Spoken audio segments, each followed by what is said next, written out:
तर यानंतर भारत कसा ऍक्शन मोडवर आले पाहूया टॉप 9 बातम्या। शस्त्रसंधीला एक्सपायरी डेट नाही, लष्कराची घोषणा। पाकसोबत आता चर्चा होणार नाही, डीजीएमओची ही बैठक होणार नव्हती, भारतीय लष्कराकडून स्पष्ट।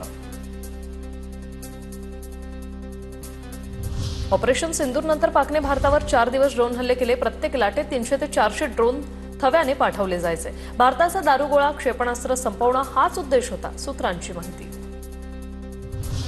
भारतीय लष्कराने आकाश क्षेपणास्त्र प्रणाली L-70 हवाई संरक्षण तोफासह हवाई संरक्षण प्रणालींचं दाखवलं प्रात्यक्षिक। अमृतसरमधील सुवर्ण मंदिर आणि पंजाबमधील शहरांना पाकिस्तानी क्षेपणास्त्र आणि ड्रोन हल्ल्यापासून कसं संरक्षण दिलं याचं प्रात्यक्षिक सादर।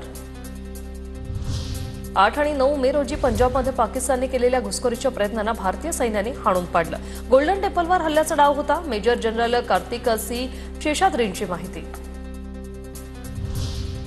जम्मू काश्मीरच्या शोपियानमध्ये सुरक्षा दलाची छापेमारी, 2 संशयितांना अटक। हातबॉम्ब, पिस्तूल, बंदुका, काडतूस जप्त, दोघे दहशतवाद्यांना मदत करत असल्याचा आरोप।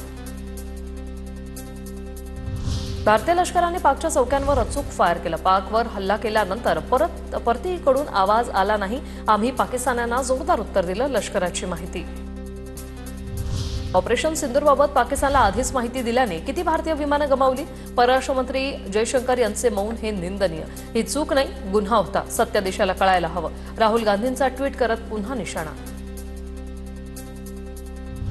आपल्या देशाच्या सैन्यावर प्रश्न उपस्थित करणं म्हणजे सैन्यावर अविश्वास व्यक्त करण्यासारखं। हे अत्यंत दुर्दैवी आहे। राहुल गांधींच्या निष्पाप भारतीयांच्या मृत्यूबाबत पाकिस्तानला का नाही विचारत? एकनाथ शिंदेंची राहुल गांधींवर टीका।